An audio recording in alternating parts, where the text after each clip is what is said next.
Colombia, punto de quiebre 2026. Bienvenido a Opio en las Nubes. Hoy vamos a hablar precisamente de cómo la oposición colombiana fundamentalmente está en un proceso de crisis interna, pero no me refiero a solo un partido político, sino realmente cuáles son todos los escenarios y cómo se está contextualizando todo esto en Colombia, de tal manera que puede pasar algo completamente diferente a lo que la oposición y el quizás parecer de la opinión pública o lo que hacen creer que piensa la opinión pública, pues en definitivas puede ser el triunfo de la oposición, al menos dentro de un contexto bastante irreflexivo. Hay que mirar cómo hay una desconexión discursiva entre la oposición en este momento en Colombia y la realidad. El discurso se centra fundamentalmente en atacar a Gustavo Petro como presidente de Colombia, sus defectos, sus cualidades, sus aciertos, sus desaciertos, su paso por la guerrilla del M-19, lo que pasó o no pasó en el holocausto del Palacio de Justicia. Hay que utilizar esa expresión, holocausto, aunque pues definitivamente la actitud que tomó el presidente de ese momento, Belisario Betancur, era la que tenía que tomar un presidente. Ahí no existía ningún tipo de negociación, puesto que se estaba atentando directamente no contra la figura del presidente ni contra un proceso de paz. Se estaba afectando, era directamente la institucionalidad y la constitución y toda la estructura de una nación. Pero es ese el discurso en el que todos los días pasa exactamente lo mismo. Mañana van a hablar de Nicolás Petro, mañana van a hablar de Verónica Alcócer, mañana van a hablar de las hijas del presidente, mañana van a hablar de las exesposas del presidente, mañana van a hablar de la OFAC. Pero entonces, ¿dónde se queda en este proceso de desconexión discursiva, por ejemplo, el desconocimiento absoluto de que pues en este momento en Colombia no hay una crisis económica en los términos en los cuales está siendo planteada? La situación económica de Colombia versa sobre todo por un irresponsable manejo de la estructura fiscal de este país, que proviene también del gobierno anterior. O sea, no es únicamente este gobierno pues de corte economía mixta, todavía esto no es un gobierno socialista, y en Colombia no se han expropiado ni se han intervenido en realidad ninguna de las grandes empresas ni de los grandes grupos corporativos de nuestro país. Hay un boom económico y es innegable. Entonces viene esa situación. ¿Por qué se desconecta el discurso de la realidad cuando debería realmente de presentarse otro tipo de propuestas que conduzcan a entender la realidad de Colombia desde otras perspectivas, para de esta manera pues iniciar un proceso de pues eso, un discurso o un modelo que conduzca a que las personas entiendan que sí realmente es preferible que esa persona que está allá o quienes lo siguen salgan? Entonces, no estamos enfrentando una crisis económica de grandes proporciones. Sin embargo, bueno, y hay que hacer un paréntesis ahí, la inversión creció, la producción de dinero creció, el desempleo bajó. Entonces, la inflación ha bajado, pero ahí es en donde, como lo dije hace unos minutos o segundos, empieza a presentarse la descomposición de lo que la oposición no ha logrado poder entender. Si bien es cierto, la economía está en este momento en una, no necesariamente en una burbuja, pero también hay que entender que esa burbuja no solamente proviene del consumo decente y honorable, el emprendimiento o la innovación, sino que también 300.000 hectáreas de coca y el traslape o el traslado de Colombia hacia un proceso importante de desindustrialización, pues pueden evidentemente convertirse en modelos importantes a la hora de pensar en cómo pudiéramos ubicar a Colombia a partir del 2026. Entonces, es importante entender por qué es que realmente se puede producir un punto de quiebre.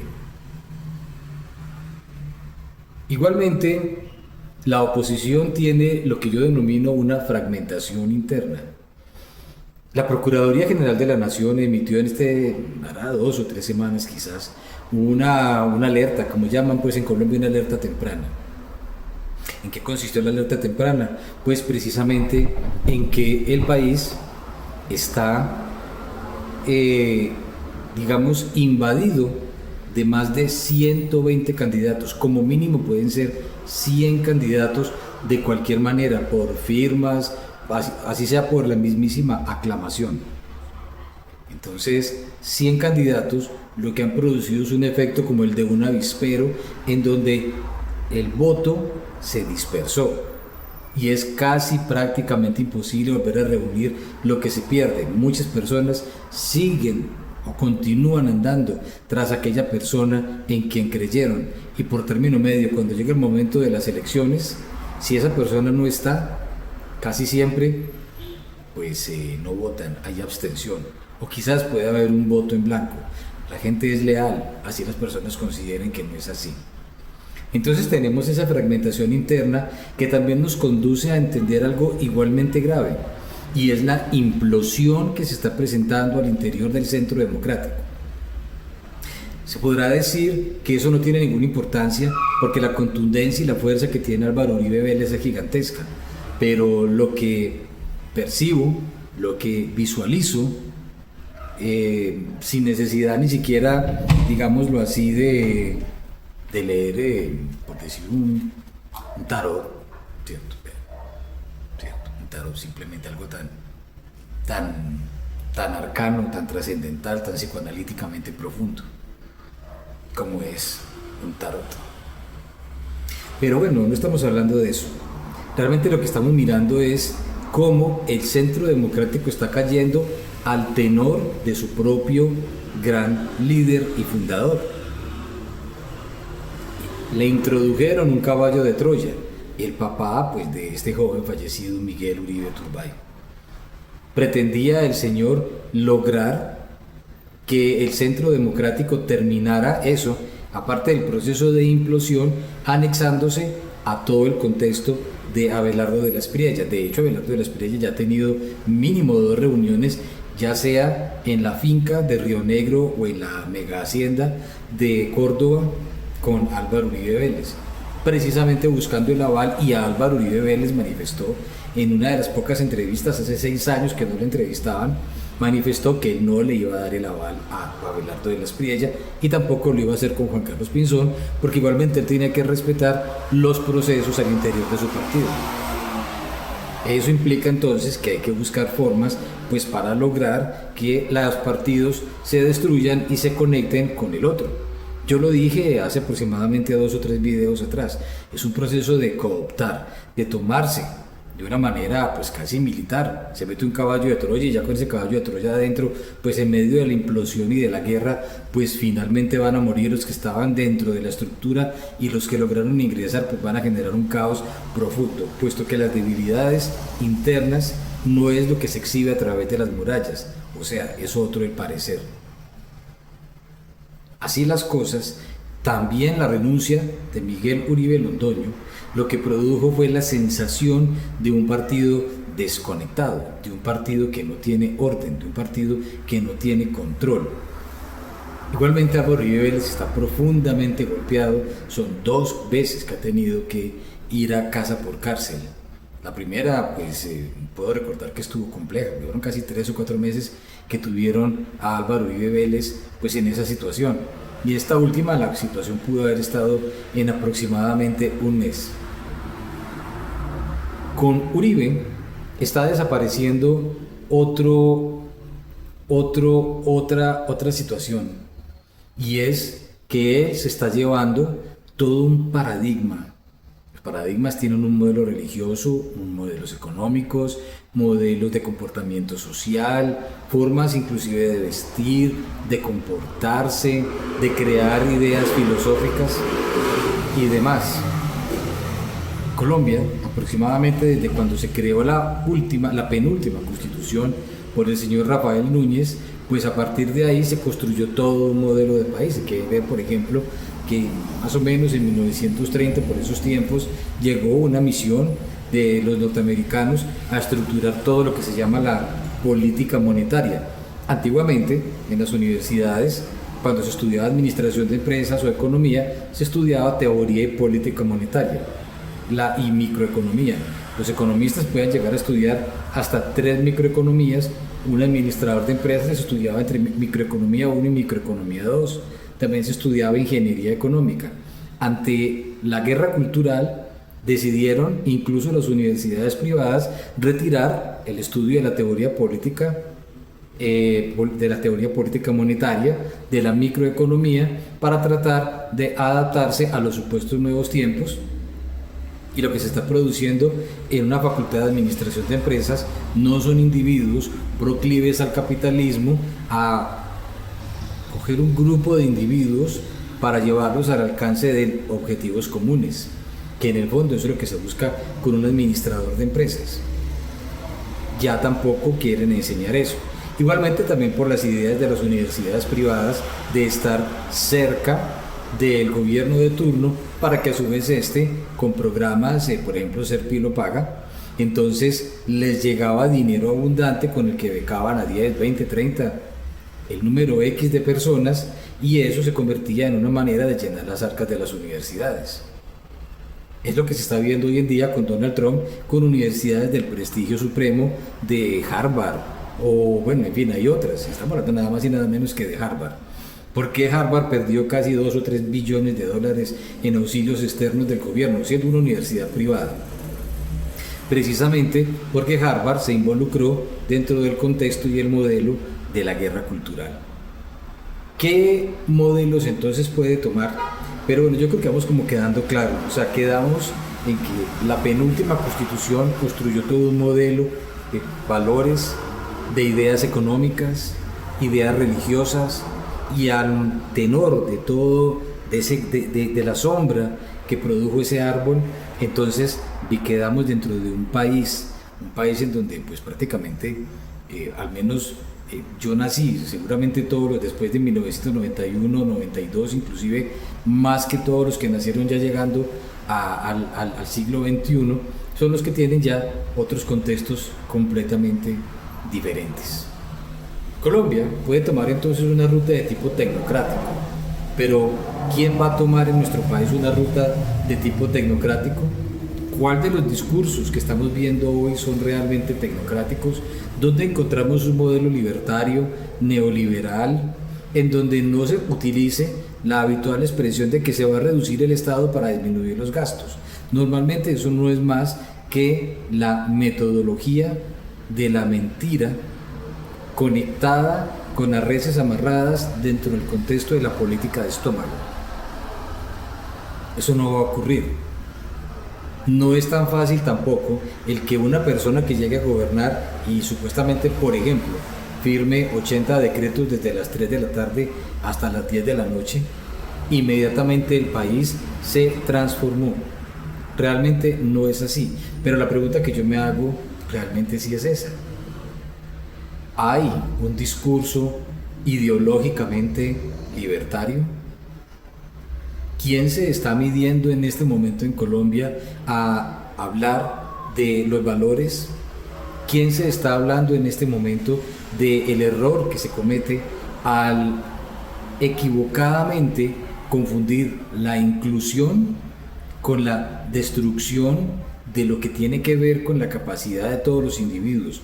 Un hombre, una mujer, una persona afrodescendiente, una persona indígena, una persona extranjera que viva, esté nacionalizado, haya nacido en nuestro país y que tenga, pues, ante los ojos de quien se presenta y de acuerdo a su propia valía, me refiero de quien se presenta, pues pueda acceder a un empleo formal dentro del sector privado o dentro del sector público.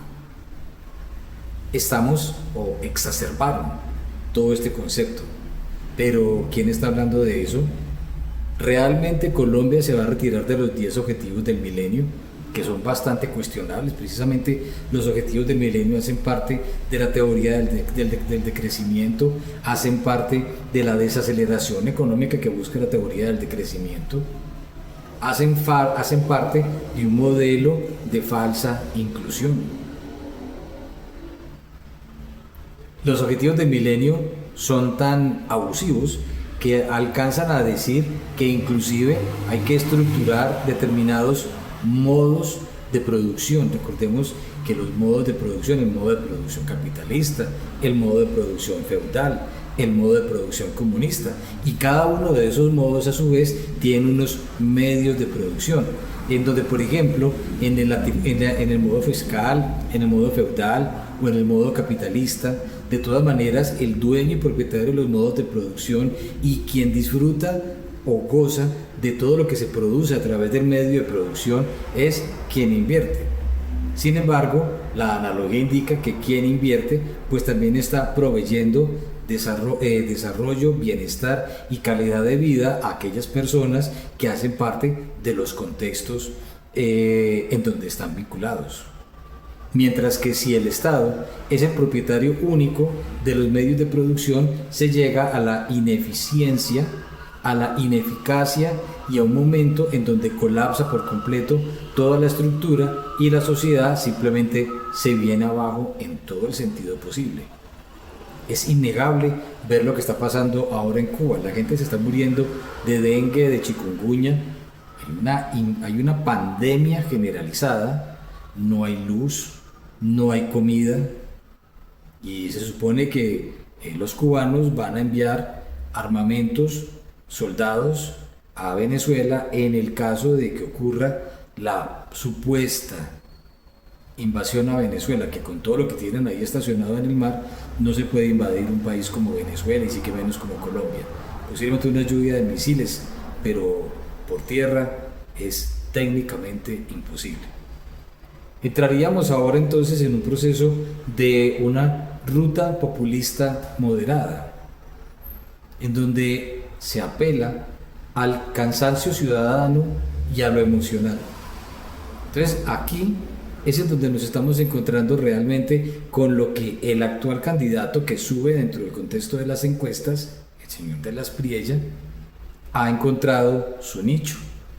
Entonces, Abelardo de las Priella está apelando a un funcionalismo emocional, pero no se está apelando realmente a un contexto que ataque de base y de fondo los problemas trascendentes e importantes que tiene hoy en día Colombia, inclusive América Latina. Entonces, muy posiblemente con Abelardo de las Priella se va a reconfigurar la justicia. Él plantea la eliminación de la JEP, él plantea pues perseguir a todo aquel que se oponga pues al régimen de él. Entonces es como volver Colombia a la misma situación. El que está ahora también está persiguiendo a la gente, y el otro que va a llegar también va a hacer lo mismo. En el caso de llegar el señor de las Priella, también se va a presentar, si eso ocurre, se va a presentar lo que se llama un ruido blanco. En el ruido blanco, la izquierda va a ver que de un momento a otro se contiene, se detiene y no se logra darle continuidad a su proyecto político, ideológico y económico, lo que va a conducir definitivamente a Colombia a otra situación de caos, inclusive parecida o peor a la toma guerrillera que se presentó en el año 2021 en vastas zonas de Colombia.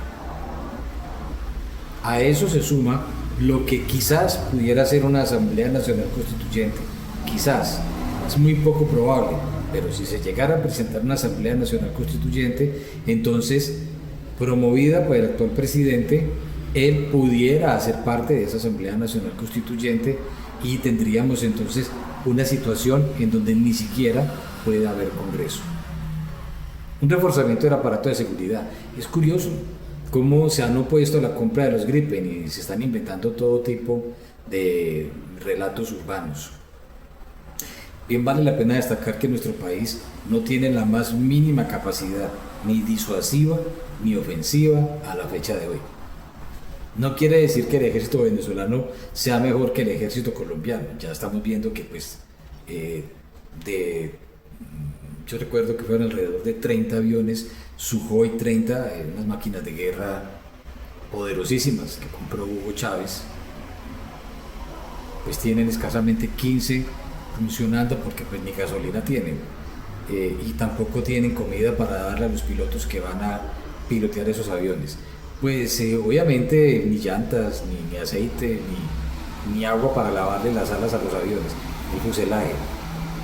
Pues es la realidad, pero yo no estoy hablando de la hipótesis de una guerra contra ellos o contra los peruanos o los ecuatorianos o los brasileños. Yo estoy hablando de que todo país tiene que tener un modelo disuasivo y defensivo. Y es tontería seguir insistiendo en que no, porque Suiza tiene una flota de casi 40 aviones F-35 y en Suiza la gente se muere de aburrimiento. La posibilidad de que Colombia se retire de todos los proyectos de la izquierda latinoamericana, bueno, pues es que eso es en el fondo lo que la gente está buscando que ocurra con Abelardo de las Priellas. Pues eso no se debe ver como un no, se debe ver como un sí, porque ese es lo que él pretende. Él busca que la gente pues no vote por Iván Cepeda, porque el señor Iván Cepeda representa la estructura del marxismo que proviene desde la Unión Soviética, pero que también se confronta y se une hoy en día al neomarxismo, unido a todo lo que habla y comenta Chomsky, a lo que habla y comenta el señor Habermas, a lo que habla y comenta Piketty, a lo que habla la señora Mazzucato en su muy famosa idea de la teoría del decrecimiento. Entonces, seamos realistas, pues eso tiene que ocurrir. Ahora, el 15 de diciembre, pues ya prácticamente dentro de nada, el 14 de diciembre, van a escoger a un presidente, a Kast, con toda seguridad, que representa, refleja y modela toda una serie de ideas estrictamente relacionadas con el neoliberalismo, no llegando a ser libertario y con modelos ideológicos y filosóficos importantes del mundo de la derecha. Pero eso no lo vamos a ver en Colombia. Pero de todas maneras, los chilenos también van a empezar a retirarse de ese modelo, lo que va a implicar evidentemente un fracaso para el Foro de Sao Paulo y para el Grupo de Puebla, que se anotaron un éxito la semana anterior, pues poniendo alcalde en Nueva York. Es muy poco probable que en Colombia haya una reconstrucción de las bancadas de la oposición. Es muy poco probable, sobre todo cuando se mira el nivel de afecto y pertenencia que tienen partidos como el conservador, que no llega ni al 2% del total de los afectos de los colombianos. El Partido Liberal ya no llega ni al 3%, llega ahí se queda. Y partidos pues como el Mira, que pues es un grupo neopopulista que se oculta dentro de los principios y los valores de ellos, pero en términos de económicos, en términos de cómo, pues siempre terminamos volviendo exactamente a lo mismo. Es que para que un partido realmente se haga ver como que quiere o desea el liberalismo económico, tiene que necesariamente escribirlo en sus estatutos, en su modelo ideológico, en su filosofía y en todo el componente que lo rodea. Pero pues eso no ocurre, es decir, simplemente que todos apoyan la propiedad privada, pero que tiene que existir en Colombia el capitalismo social, por ejemplo, como dicen casi todos, o sea, con excepción pues tal vez de el Centro Democrático, pero pues uno se pone a ver Dignidad y Compromiso, dice que sí, que les gusta la economía privada, pero no hablan de la economía de mercados. La Alianza Verde también dice que les gusta la economía, la propiedad privada, pero ya vimos el nivel que tienen de neomarxismo en toda su forma de actuar, y también lo interesados que son por verse beneficiados por el poder central.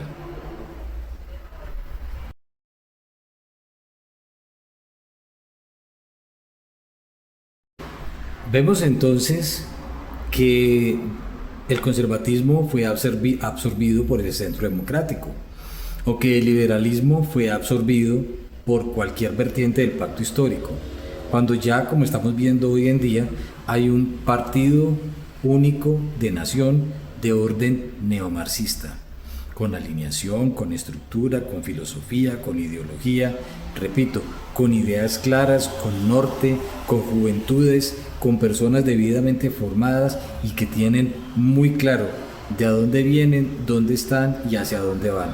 Y eso nos devuelve precisamente al concepto inicial. No hay una idea clara en las otras organizaciones. Sentar solamente como idea fundamental el anticomunismo y las debilidades propias de un individuo, cuando hay que ser suave con las personas, pero duro con las ideas y los conceptos, se hace exactamente todo lo contrario y un gran mal de, por y para nuestra sociedad. La teoría de la probabilidad indica que Sergio Fajardo es poco probable que pase a segunda vuelta, sabiendo sí que en este momento un alto porcentaje de la población, casi el 40-45%, está buscando a alguien de centro. Pero en realidad la polarización misma es tan fuerte que puede conducir definitivamente a que el desenlace final se presente entre Iván Cepeda, o también pudiera ser Roy Barreras, y el señor Abelardo de la Espriella. Entonces nos vemos ahora ante un concepto de punto de inflexión. El paradigma que traíamos desde exactamente la Constitución de Rafael Núñez no se puede ver a Simón Bolívar, ni tampoco se puede ver a Santander. Realmente Simón Bolívar no creó nunca el Partido Conservador, fueron otras personas las que lo hicieron.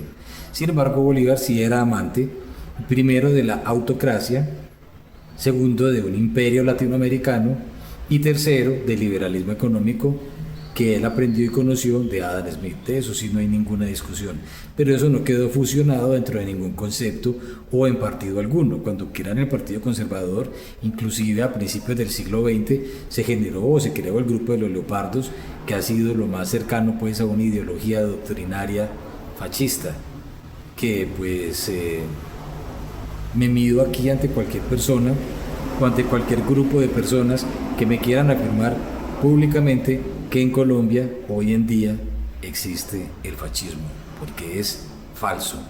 Y el nazismo tampoco existe. El neoliberalismo nunca ha existido en Colombia. Los libertarios, ningún partido colombiano es libertario. Sin embargo, estamos ante un punto de inflexión que va a producir esa misma palabra, punto de quiebre, en el año 2026. Seguramente va a haber una guerra de titanes. Uribe muy seguro va a dar la última guerra. Es muy posible que el Centro Democrático no vaya a llevar a su muy segura candidata, que pues según las encuestas debería ser la señora Cabal, hasta la segunda vuelta, y van a terminar absorbidos por la fuerza o el ímpetu que trae Abelardo de la Espriella. Sin embargo, no por ello el Centro Democrático va a desaparecer. Es probable que sí logren un buen número de senadores. Ojalá superen el desastre que tuvieron en este periodo, porque es que sacar 15 senadores es una cuestión lamentable. Y los conservadores y los liberales, pues ni se diga. Ya queda claro entonces que estamos dentro de ese contexto de cambio paradigmático también, ante el final de todo lo que significó y significa Álvaro Uribe Vélez, y estamos inmersos en un proceso de guerra cultural y neomarxismo, con un partido único que en este momento, si hubieran elecciones, gana, y gana por W.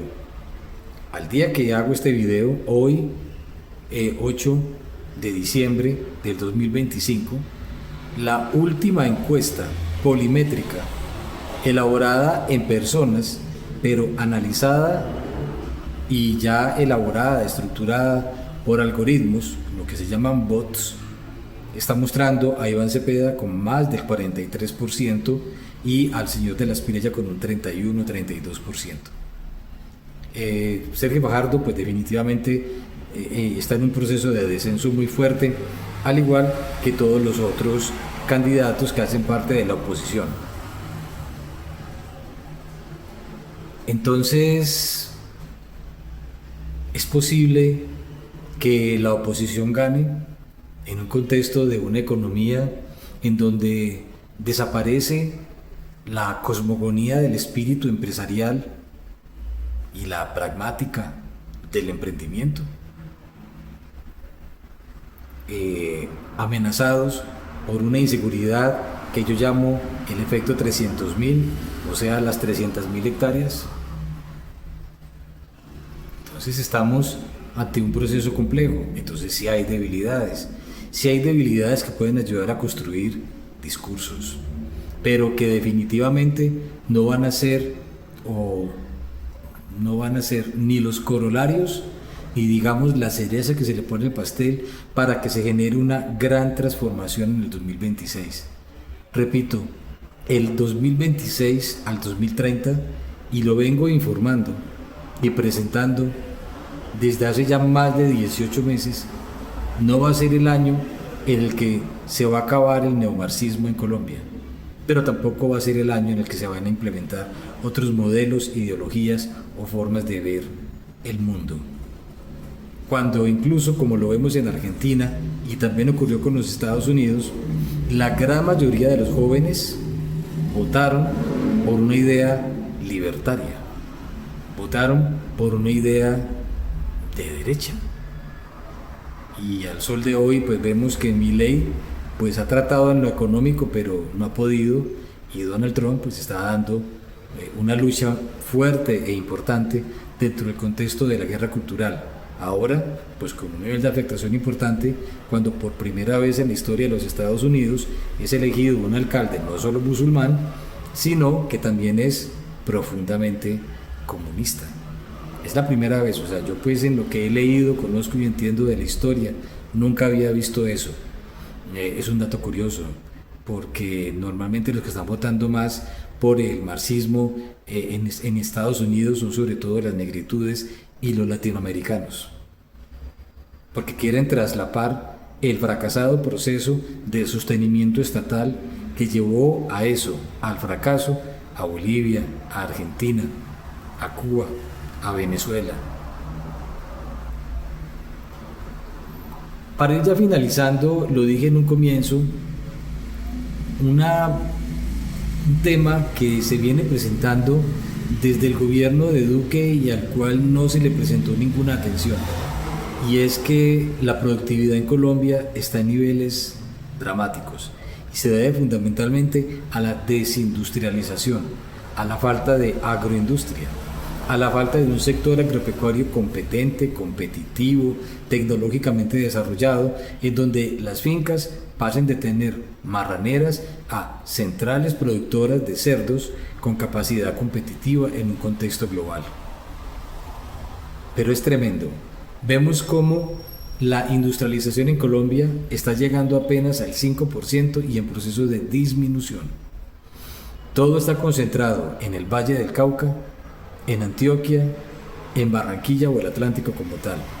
Bogotá, digamos que es un popurrí de muchas cosas, pero también hay que entender que Bogotá es la ciudad más socialdemócrata, es la ciudad con el mayor número de subsidios directos, indirectos, monetarios, físicos, de todo tipo que existe en este país, dando también por descontado que el actual alcalde está fracasando en su proceso con una imagen favorable que llega escasamente al 20%.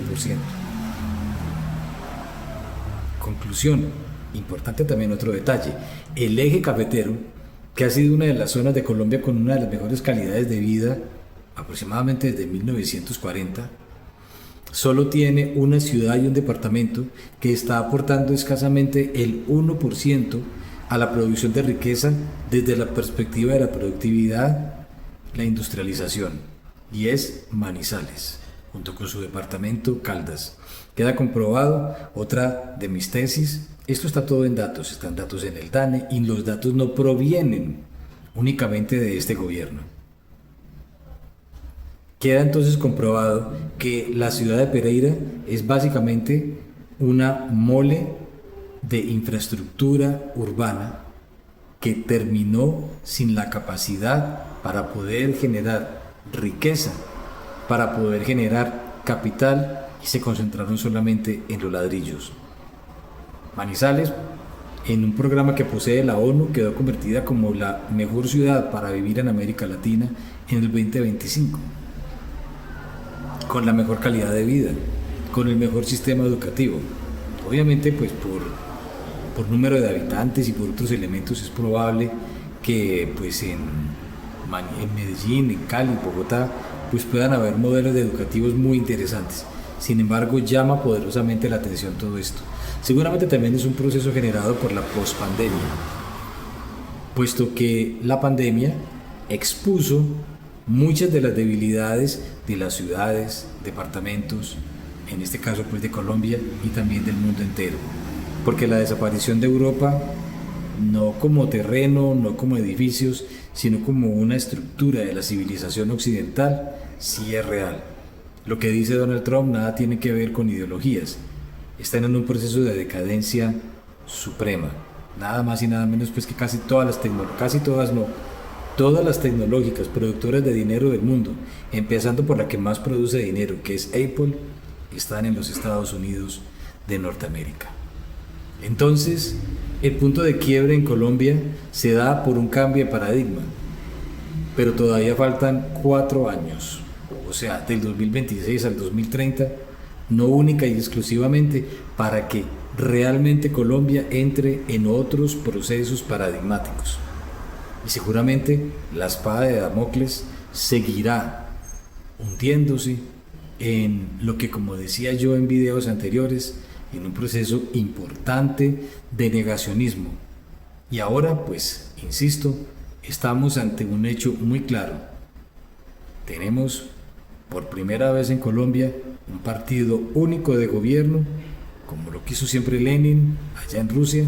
Tenemos un partido único de izquierda con ideología estructurada, modelos y formas, mientras que los demás no se van a poder poner de acuerdo.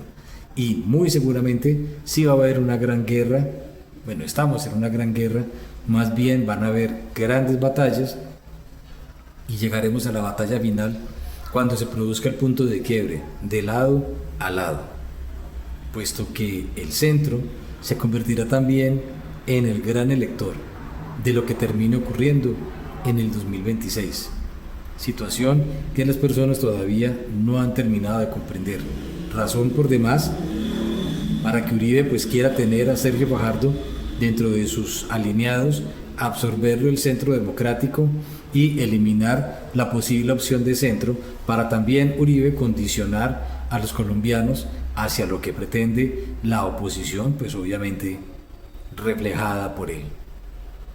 Entonces estamos ante un punto de quiebre monumental, estamos ante una inseguridad que no da tregua y, como lo vengo diciendo, igualmente ante una situación dramática en términos territoriales, en donde la secesión puede ser inminente, forzada por los grupos guerrilleros y por cualquier otro que esté asociado o afiliado a ellos. Y de ganar la oposición en cabeza, muy seguramente, de Abelardo de la Espriella, entonces también tendremos una reacción muy fuerte, porque, y también lo he venido diciendo muchas veces, Colombia no es Venezuela, no es Perú, no es Bolivia. La historia así lo dice. Desde la famosa novela El Llano en Llamas, desde cuando surgieron las FARC, desde cuando los liberales más radicales se fueron precisamente para los llanos, y allá se volvieron comunistas, y surgen las guerrillas. A hoy, realmente la etnia colombiana es un tema complejo que merece un análisis mucho más detallado en un país de regiones, en un país donde, como vemos ahora, Bogotá es el centro supremo de la socialdemocracia y donde hay una gran fortaleza por parte de lo que ya es el Partido Único Nacional neomarxista que denominaríamos Pacto Histórico, versus una región que en su totalidad, sin la necesidad o presencia de sus gobernantes, se opone de manera radical al modelo neomarxista. Y también con unos visos interesantes en ese contexto, en el eje cafetero y en el Valle del Cauca. Valle del Cauca que tiene que votar porque está bajo la presión de las armas, y si no lo hacen, entonces ya conocemos las consecuencias. Nos vemos en la próxima. Suscríbete, comparte, dame un me gusta, deja tus comentarios. Aquí estoy para verte, para escucharte y darte un gran abrazo.